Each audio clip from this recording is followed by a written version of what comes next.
I'm going to show opening up a simple example for motor controller movements on VEXcode online for VEXcode V5 and as adapted for B.E.S.T robotics using a motor controller 55. I have this resource at the on the knowledge base library, so kb.vex.com for connecting and configuring motor controller 55. And I've already gone through this on my example on my desk that I'm going to show you, where I have a DC motor connected to a motor controller 55, which is connected to a battery. No controller or anything, just looking at configuring motor controller 55 and getting the motor to spin. So I'm going to go to File, Open Examples on code v5.vex.com.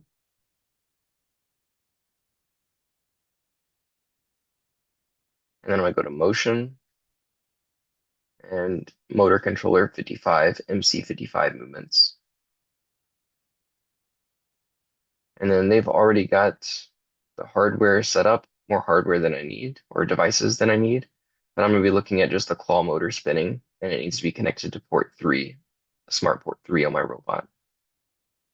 So hitting that little icon up there that looks like a smart port, telephone cable looking port.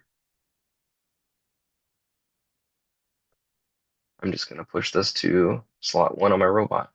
So I'm already connected to the brain. I connected my micro USB cable to my computer, and I clicked connect up here on the brain. It's going to show that real quick of just disconnecting it and reconnecting it. So I unplugged my USB cable and replugged it in, so now I need to connect to it because I've lost the connection. Continue. Choose uh, whatever VEX Robotics communication port is paired.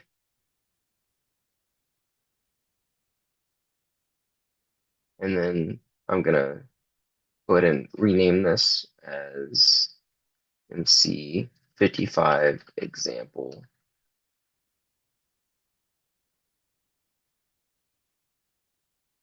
And I'm gonna put this on slot 2. So common naming conventions is to try to put something in the first couple characters that would let you know what your program is, because whenever you look on your robot brain, you're only going to be able to see the first couple characters. Save it to my local computer. When I change the name, it had a save button, and now it's saved to my local computer. It's also going to auto save now for any changes I do.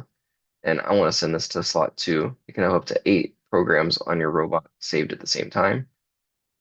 My slot 2 is open right now and available, so I'm going to use slot 2. I'm going to download this robot code. I haven't edited it at all. I just opened up the example, connected to the robot, and downloaded it.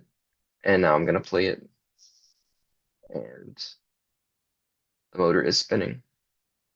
It's going to move forward for 1 second and stop. Then it's going to spin 8 volts, which happens to be the question mark up here, and click that. The maximum volts you can put to this motor controller 55 using this block is from -8 to +8 volts. So this is at its maximum voltage for 1 second, and then it's going to stop. And then down here, it's going to set the velocity to 50%, but it doesn't give it a direction. So you'll notice that it doesn't even spin, and it's going to set the mode to brake as opposed to a coast mode. If it's in coasting mode, then no power is applied whenever you stop the motor. But if you put it in brake mode, it will try to resist any rotations.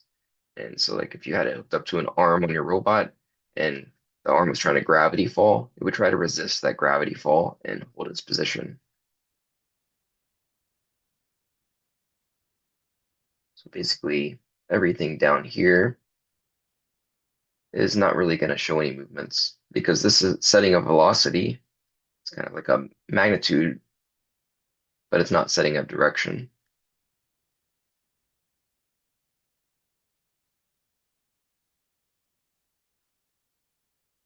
Although you can set it from -100 to +100. We'll see that that doesn't move after the 1 second. So download, and play. And it moved for 1 second at whatever the default speed was for forward, then waited 1 second while it's completing that, and then changes it to positive 8 volts, which is full speed in the forward direction for 1 second, and then stops.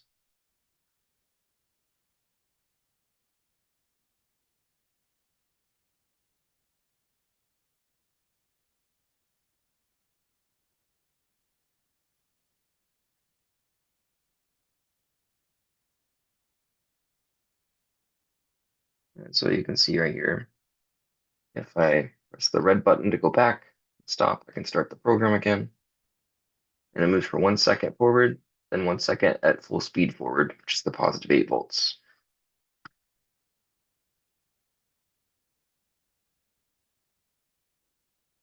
Turn off the robot, click and hold the power button for 3 seconds, and then you're ready to move on to the next challenge.